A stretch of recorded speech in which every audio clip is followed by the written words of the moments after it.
Hello everyone, welcome to my dream channel Tamil. இன்னைக்கு நம்ம வீடியோல என்ன பார்க்க போறோம் அப்படின்னா, நம்ம வீட்ல எப்படி சிதறக்கனி செலிப்ரேட் பண்ணோம் அப்படின்னு சொல்லி தான் பார்க்க போறோம். அண்ட் நீங்க ஃபர்ஸ்ட் டைம் நம்ம சேனலை பார்க்குறீங்கன்னா மறக்காம சப்ஸ்கிரைப் பண்ணிக்கோங்க. அண்ட் எல்லாருக்கும் இனிய தமிழ் புத்தாண்டு நல்வாழ்த்துக்கள். நான் இங்க புத்தாண்டுக்கு எல்லாம் ரெடி பண்ணிட்டு இருக்கிறத பார்த்து என் பொண்ணும் நானும் இன்னைக்கு சித்திரக்கனி வைக்கிறேன்னு சொல்லிட்டு அவ்வளோ அவர் சைஸ்க்கு குட்டி குட்டி தட்டா எடுத்து ரெடி பண்ணிட்டு இருந்தா. அதுக்கப்புறம் நாங்க அழகா விநாயகர் பிடிக்க ஆரம்பிச்சிட்டோம். நான் பாருங்க அழகா விநாயகர் பிடிச்சி வெற்றியில வச்சிட்டேன். அடுத்தது என் பொண்ணு. நானும் அழகா விநாயகர் பிடிச்சேன். எனக்கு மஞ்சள் அதிகமானதுனால பெருசா வச்சு, ஆனாலும் அம்மா எனக்கு சூப்பரா சொன்னாங்க. ஸோ இந்த வருஷம் எங்க வீட்டுல 2 சித்திரக்கனிங்க. நெக்ஸ்ட் என்ன மாப்பழா வாழைன்னு சொல்லிட்டு முக்கனியும் வைக்கணும்ல, அதுதானே சித்திரக்கனி.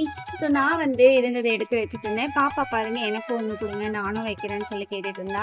சரி இந்தா உன்னோட ஒரே தொல்லையா போச்சுன்னு சொல்லிட்டு அவளுக்கு ஒரு ஆப்பிள் ஒரு ஆரஞ்சுன்னு சொல்லி எடுத்து கொடுத்துட்டு இருந்தேன்.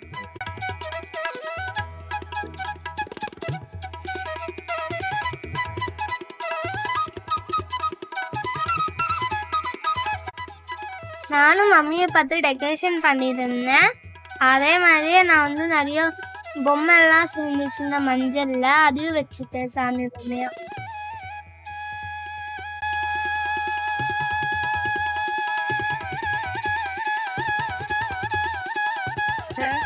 நாங்க சாமிக்கு டெக்கரேஷன்லாம் பண்ணதை பார்த்துட்டு பாப்பாவும் நானும் பண்ணுவேன்னு சொல்லிட்டு அவள் ஒரு குட்டி சாமி வாங்கி அதுக்கு ஒரு மனை ரெடி பண்ணி அவளும் பூல நல்லா டெக்கரேஷன் பண்ணிட்டு இருந்தா. பார்த்தா என்னோடதை விட பாப்பா தான் க்யூட்டா இருந்துச்சு.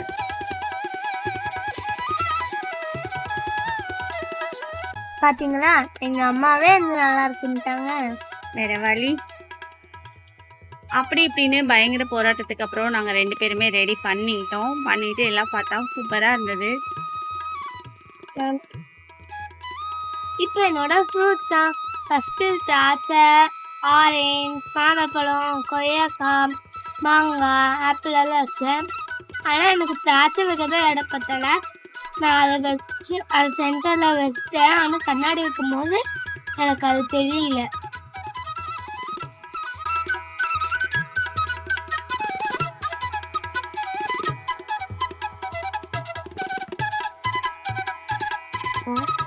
நெக்ஸ்ட் ஒன் காசு. இதை நான் வச்சு ரெடி பண்ணிட்டு இருந்தேன். பாப்பா அதுக்கும் போட்டிக்கு வந்துட்டாங்க. அம்மா எனக்கும் கொஞ்சம் கொடுங்க நானும் வைக்கிறேன்னு சொல்லி கேட்டா. சரி இந்தா நீயும் வைன்னு சொல்லிட்டு அவள் கொலுசும் அவளுக்கு கொஞ்சம் அமௌண்ட்டும் கொடுத்தா. அவள் டெக்கரேஷன் பண்ண ஸ்டார்ட் பண்ணிட்டா.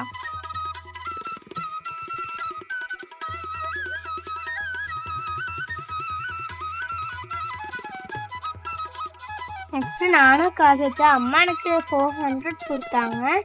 எனக்கு அப்படியே என்னோட கொலுசும் கொடுத்தாங்க. அதுவே எனக்கு ரொம்ப ஹாப்பியாக இருந்துச்சு. இவங்களுக்குலாம் கேமராமேன் நான் தான். நைட்டு 12 மணி வரையும் தூங்காமே இருந்தேன். ஒன்னையா தூங்கலாம்னு சொன்னா நீ போய் தூங்கலாம்ல.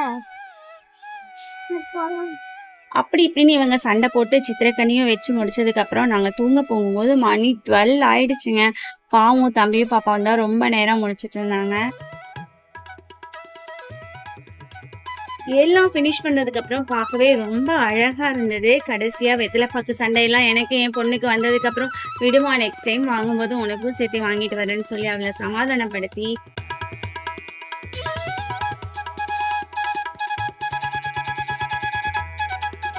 ஒர்க்லாம் ஃபினிஷ் பண்ணிட்டோம். எல்லாம் முடிஞ்சதுக்கு அப்புறம் பார்த்தீங்கன்னா மனசுக்கு ரொம்ப நிறைவா இருந்தது. அண்ட் இன்னொரு சந்தோஷம் என்னன்னு பார்த்தீங்கன்னா, நான் மேரேஜ்க்கு அப்புறம் தான் இதெல்லாம் வைக்கவே கற்றுக்கிட்டேன். அதுக்கு முன்னாடி பார்த்துருக்கேன். நான் ஒரு வாட்டி கூட ஒரு ஹெல்ப் கூட பண்ணதில்லை வீட்டில். இந்த வாட்டி என் பொண்ணு என் கூட சேர்ந்து வைக்கிறது எனக்கு ரொம்ப சந்தோஷமா இருந்தது. பரவாயில்ல இவ்வளோ சின்னதுலேயே இதுலெல்லாம் அவளுக்கு இன்ட்ரெஸ்ட் வருதுன்னு நினைக்கும் போது ரொம்ப ஹாப்பியாக இருந்துச்சு. உங்கள் வீட்லேயும் உங்கள் குட்டீஸ் இந்த மாதிரி தான் பண்ணுவாங்களா அப்படின்றத எனக்கு மறக்காமல் சொல்லுங்கள். அண்ட் இந்த நியூ இயர் எனக்கு போலவே உங்களுக்கு ரொம்ப ரொம்ப சந்தோஷமாக அமைகிறதுக்காக நான் கடவுள்கிட்ட ப்ரேயர் பண்ணிக்கிறேன். நெக்ஸ்ட் டே பார்த்தீங்கன்னா நான் தான் ஃபர்ஸ்ட் எழுந்த உடனே சாமி பார்த்ததுக்கப்புறம் பசங்களையும் எழுப்பி அவங்களையும் கண்ணை மூடி கொண்டு வந்து இதெல்லாம் காட்டிட்டு அவங்களும் நல்லா பார்த்துட்டு திரும்ப போய் படுத்துக்கிட்டாங்க. சரி லேட் நைட் தூங்கினாங்க இல்லையா, அதனால நல்லா தூங்கட்டும்னு சொல்லி விட்டுட்டேன். நான் குளிச்சதுக்கப்புறம் சாமிக்கு ஸ்வீட் பண்ணி எடுத்தேன். பாசிப்பருப்பு வச்சு செஞ்சேன். இந்த பேர் உட்காரைன்னு சொன்னாங்க. ஆனால் என் வீட்டில் எல்லாரும் ஒப்பிட்டான்னு தான் கேட்டாங்க. சரி விடுங்க பரவாயில்ல. அண்ட் அன்னன்னைக்கு எங்கள் வீட்டில் வந்து அரிசி பருப்பு சாதம் தான் சிம்பிளாக பண்ணியிருந்தேன். அது கூடவே நெய் போட்டு ஒரே ஒரு அப்பளம் வச்சு அன்னைக்கு நாங்கள் பிரேக்ஃபாஸ்ட் திருப்தியாக சாப்பிட்டோம். அன்னைக்கு டே ரொம்பவே பீஸ்ஃபுல்லாக போச்சு எனக்கு. இதே மாதிரியே இந்த இயர் ஃபுல்லாக இருக்குன்னு சொல்லி நான் சாமிக்கிட்ட ப்ரே பண்ணிக்கிட்டேன். அண்ட் உங்களோட எக்ஸ்பீரியன்ஸ் அந்த நாள் எப்படி இருந்ததுன்னு சொல்லிட்டு நீங்களும் என் கூட ஷேர் பண்ணிக்கோங்க. இவ்வளோ நேரம் பொறுமையாக ஒரு வீடியோ பார்த்ததுக்கு ரொம்ப ரொம்ப நன்றி. இந்த வீடியோ உங்களுக்கு பிடிச்சிருக்கு அப்படின்னா மறக்காமல் மை ட்ரீம் சேனலை சப்ஸ்கிரைப் பண்ணிக்கோங்க. பாய்.